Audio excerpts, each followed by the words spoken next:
what I thought I'd share with you briefly is one of the areas we're using this one thing methodology, and it's a little bit unexpected because we're actually training 8 to 12-year-old kids in entrepreneurship. And it's through my foundation called Club Kidpreneur Foundation, and it's quite an amazing initiative that I've recognised. I was quite fortunate at a young age, as Simon mentioned, that I had 8 businesses before I left school, and that really helped me, set me up to achieve the business success I did later in life. But the other thing I've recognised is these days, so many kids seem to be force-fed a lot of extracurricular activities, which is really stunting their initiative and their imagination.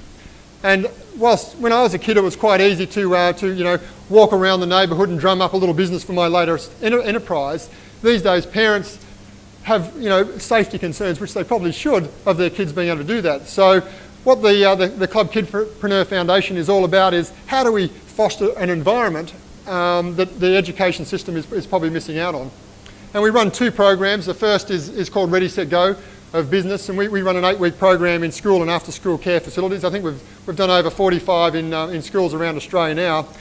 And the second initiative we run is called Camp Kidpreneur, a 3.5-day program. But with both programs, what I love is the graduation is a real-life suburban market. The kids get to not only come up with their business idea and their logo and how they're going to produce their product, they actually sell to real-life customers.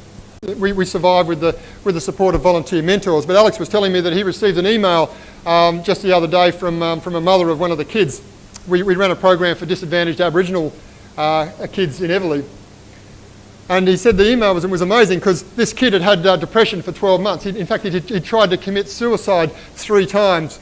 But this mother said it was amazing that after the 8-week program, he had, I won't mention the kid's name, but he's just had a whole change in attitude of life because he might not have been very academically set up. He might not have been one of those kids that's great at sport, and he might not have been a really popular kid, and he might have been one of those rebels that the education system seems to forget. But he found a niche in business, and it's just changed his life. Not only has he kept his business, his little hot dog stand running, but he's now able to actually go to school, which is such a heartening thing to hear about. And briefly, one of the other stories that came out recently, one of our markets, we had a kid turned up with he decided he was going to sell paper aeroplanes.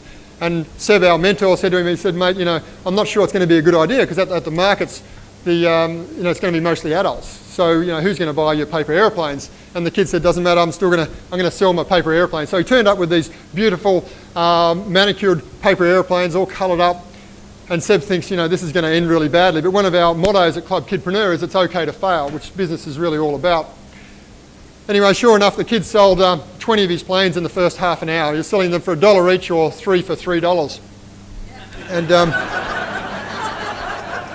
which is pretty cute in itself. But Seb thought, it's pretty amazing. This kid's proven me wrong. And it just goes to show that we can learn a lot from kids. But the next thing that happened, Seb said, well, I better give him some advice. He's only got 10 planes left and he's got the rest of the day. So he said, kid, maybe you should put up your price. And he said, no, I'm not going to put up my price. I've got a better idea. So the kid drew a target and he started charging customers $1 each to see if they could actually hit the target. If they got it, they got the plane, right? But of course, no one really hit the target. So this kid made an absolute monster. And he worked out that leasing is a little bit better than actually selling his plane. So they're just a few of the lessons that being a mentor, I think a lot of the mentors are actually learning more about business from these kids than anything.